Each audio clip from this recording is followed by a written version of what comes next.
Hi everyone, আসসালামু আলাইকুম। আজকে আমি খুবই মজার একটি মাছ ফ্রাই আপনাদের সাথে শেয়ার করব। এটা হচ্ছে রুই মাছ ফ্রাই, আর এটা হচ্ছে বাবুর্চি স্টাইলে আমি আজকে ফ্রাই করব এটাকে। এর জন্য প্রথমে আমি মাছটাকে ধুয়ে পরিষ্কার করে নিয়েছি। তারপর আমি এখানে পরিমাণ মতো লবণ আর লেবুর রস দিলাম।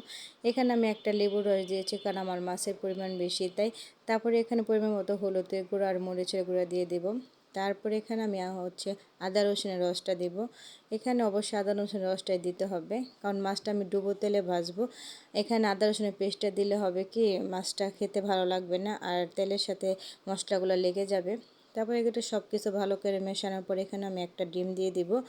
ডিম দেওয়ার পর আবার এটাকে মাখিয়ে নিব। আর ডিমটা দিলে মাছটা উপরটা খুবই ক্রিস্পি আর ভিতরটা খুবই সফট হয়।